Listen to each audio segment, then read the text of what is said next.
சர்வத்திர கோவிந்தநாம சங்கீர்த்தனம். கோவிந்தா கோவிந்தா. 94வது தசகம். உண்மை அறிவும், அதாவது தத்துவ ஞானமும் பக்தியும்.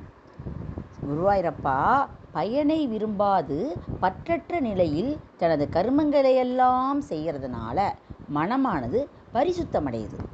அந்த மனத்தை படைத்தவர்கள் சிறந்த ஒரு சத்குருவோடைய உபதேசத்தினால அந்த உடலும் புலன்களும் முற்றிலும் வேறமானது. அதாவது உடல் வேறு, ஐம்புலன்கள் வேறு. தூய்மையே உருவானதும் எங்கும் நீக்கமர இருக்கக்கூடிய நீங்கள் நிர்குணஸ்வரூபமாக காணப்படுவதுமான பரபிரம்மஸ்வரூபத்தையே எல்லாரும் அதனால் பார்க்குறா. அதாவது தான் தங்கியிருக்கும் கட்டையின் மேல் வடிவமே தாங்கி நிற்குது. அதாவது என்ன ஒரு கட்டைன்னா அது மேலே என்ன தெரியுதோ அதுதான் நம்ம கட்டையாக நினச்சிட்டு இருக்கோம். எல்லாமே இதுலேருந்து என்ன சொல்கிறாருன்னா, இந்த உலகத்தில் மாயையினால் உடல் என்பதில் கற்பனை செய்யப்பட்டதாகவே செய்கின்றனன்னு சொல்லி முடிக்கிறார். ஆச்சாரியனாகி, அதாவது குரு என்னும் கீழ் அரணிக்கட்டையோட கீழே இருக்கிறதுல சிஷ்யன்கிற மேலே அரணிக்கட்டை சேர்ந்து உராயறதுனால அந்த ஞானமாகிய ஒரு அக்னி நமக்கு கிடைக்கிறது. அந்த அஞ்ஞானமாகிய காடு முழுவதும் அந்த தீயினால் அழிஞ்சு போயிடுது.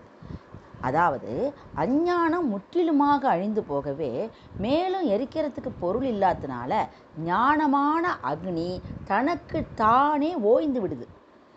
அதாவது அனைத்தும் ஒழிந்து தனித்து நிற்கக்கூடிய நிலையே சச்சிதானந்த ரூபமாக விளங்கக்கூடிய நிலைன்னு சொல்கிறார்.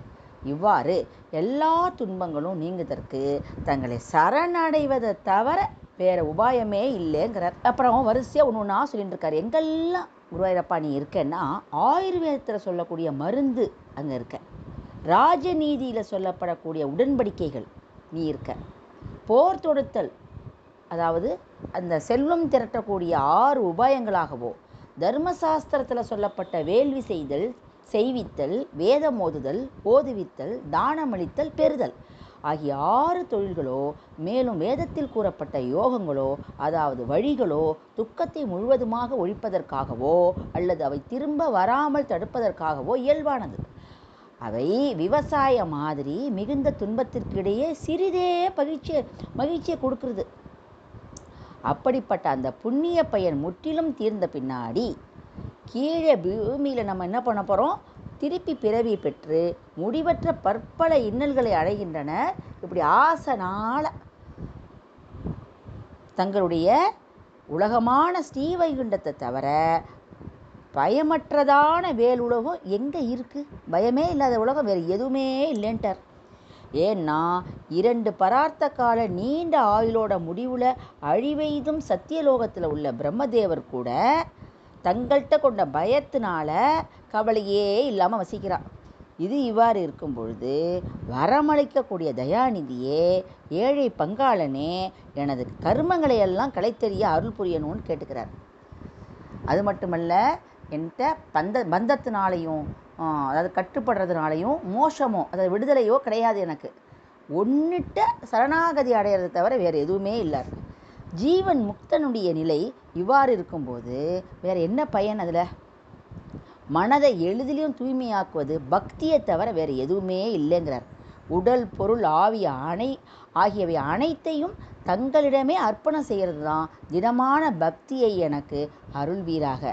அந்த பக்தியோட பெருமையினால் விரைவிலேயே சத்குருவோட உபதேசத்தை பெற்று அதன் மூலம் ஞான விழிப்பு, அதாவது நான் பகவானை போன்ற திருவுருவ அடைதலான சாரூபிய முக்தி எனக்கு கொடுக்கணும்னு கேட்டுக்கிறேன். அதாவது மீமாம்சா சாஸ்திரம் அப்படிங்கிற அந்த அங்கங்களுடன் கூடிய வேதத்தை கற்பதிலேயே மிக்க மன ஊக்கம் கொண்டவர்களாக பெரிய பெரிய வித்வான்களாக இருந்தால் கூட அந்த வேதங்களிலே புகழப்பட்ட தங்களை பற்றி அறிந்துக்கிறதே இல்லை. ஸ்லோகத்தை தான் படிச்சுன்னு போகிறாளே தவிர அதில் உங்களை பற்றி புரிஞ்சுக்கிறது இல்லை. அவர்களது முயற்சியோ வேஸ்ட்டாக போயிடுது. அதாவது கன்று போடாத மலட்டு பசுவை வீணாக பரிபாலிப்பவர் போல ஆயிடுது. கன்று போடலைன்னா இதுதானே யாராவது இது பண்ண முடியுமா? அது மாதிரி படித்ததெல்லாம் வேஸ்ட் ஆகிடுது உங்களை புரிஞ்சிக்காதனால. அதாவது உங்களை பார்க்காத அந்த கண்ணும் உங்கள் சொற்களை கேட்காத வாக்கும் வீணில் சுமக்காமல் இருப்பேனாக. நான் அப்படிப்பட்ட ஒரு நிலைமை எனக்கு இருக்கக்கூடாதுன்னு கேட்குறார் பட்டத்திரி. எங்கும் நீக்கமர நிறைந்து விளக்கக்கூடிய குருவாயூரப்பா, தங்களுடைய சொரூபம் என்ன, மகிமை என்ன, தர்மம் என்ன, எதை நான் அப்படிங்கிறத நான் எதையுமே அறிய மாட்டேன். தங்களை பூஜிக்கிறது, வணங்கிறது, துதிக்கிறது, குணங்களையும் லீலைகளையும் கீர்த்தனம் செய்தல் ஆகியவற்றிலேயே எனது ஆவல் மேன்மேலும் வளரணும்னு கேட்டுக்கிறார். தேவதேவனான குருவாயூரப்பா, எனக்கு எந்தெந்த பொருள்கள் எல்லாம் கிடைக்கின்றனவோ அவை அனைத்தும் தங்களுக்கே அர்ப்பணம் செய்யப்பட்டதாக ஆகட்டும். நான் தங்களது அடிமேன்னு சொல்றார். தங்களுடைய அன்பு காதலால் கசிந்து வரக்கூடிய பக்தி யோகம் இடையறாது எனது உள்ளத்துல பெருகி வளரட்டும்னு சொல்றார். நான் செஞ்ச பெரும் புண்ணியம் செய்த கோபியர்கள் தங்களிடம் கொண்ட பிரேம பக்தி, அந்த கோபியர்லாம் ரொம்ப புண்ணியம் பண்ணதுனால தான் உங்கள்கிட்ட அந்த பிரேம பக்தி, காதல் உறவாலேயே அடைந்தாளங்க அப்படிங்கிறார். இந்த கோபியர்களுடைய பக்தியையே தாங்கள் பெரிதும் உயர்ந்ததாக கருதுறீங்க. ஆகையால் ஸ்ரீகிருஷ்ணனான குருவாயூரப்பா, அப்படிப்பட்ட பக்தியையே எனக்கு உறுதியாக இருக்க செய்யணும், எனது நோயெல்லாம் போக்கி அருளணும்னு சொல்லிட்டு இந்த 94வது தசகத்தை முடிக்கிறார். கோவிந்த நாம சங்கீர்த்தனம். கோவிந்தா கோவிந்தா.